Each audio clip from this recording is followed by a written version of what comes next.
Jan Suraaj party के संस्थापक प्रशांत किशोर जनसुराज उद्घोषण यात्रा के तहत 6 मार्च को पूर्वी चंपारण पहुंचे, जहां उन्होंने प्रेस वार्ता को संबोधित कर पत्रकार साथियों से बातचीत की।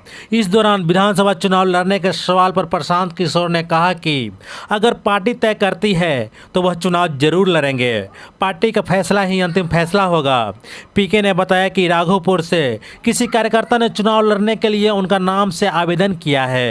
बता दें कि राघोपुर से वर्तमान विधायक तेजस्वी यादव हैं और राघोपुर लालू परिवार का गढ़ माना जाता है। अगर पार्टी ने तय किया तो निश्चित तौर पर चुनाव लड़ेंगे, उसमें कोई दिक्कत नहीं है। लेकिन अगर पार्टी ने तय किया कि चुनाव हमें व्यक्तिगत तौर पर नहीं लड़ना है तो भी जनसुराज 243 सीट पर चुनाव लड़ना तय है और उसकी घोषणा हम लोग पहले ही कर चुके हैं।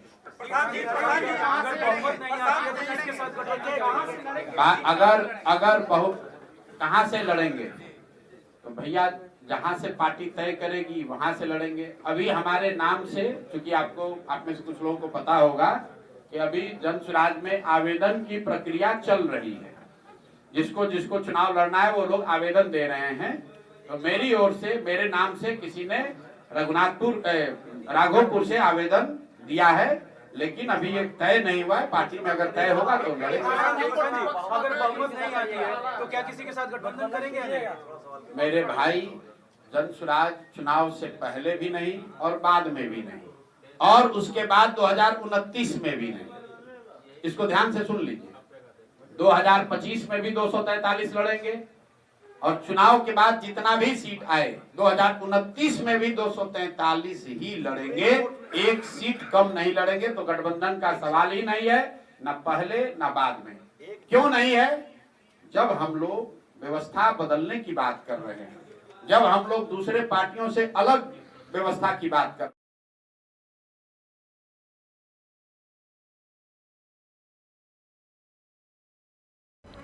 वहीं शराबबंदी पर प्रशांत किशोर ने एक बार फिर कहा कि बिहार में शराबबंदी के नाम पर सिर्फ दुकान बंद है, शराब नहीं, होम डिलीवरी की जा रही है। शराबबंदी से ही विकास होता है तो मोदी जी को पूरे देश में शराबबंदी लागू कर देना चाहिए। कम से कम उत्तर प्रदेश में ही शराबबंदी लागू करके देखें। यह मिठाई सिर्फ बिहार वासियों को ही क्यों दिया जा रहा है?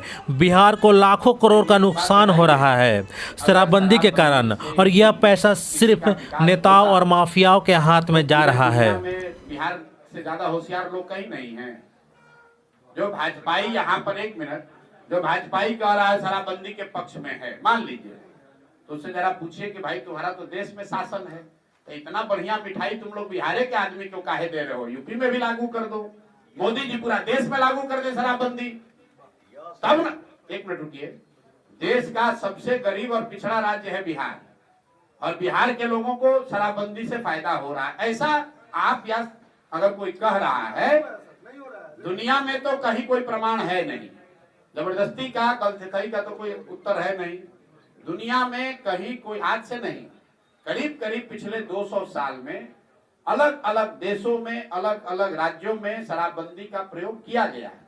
लेकिन लोगों का ये अनुभव है, एविडेंस है कि इससे पहली बात कि शराबबंदी को लागू करना करीब करीब असंभव है।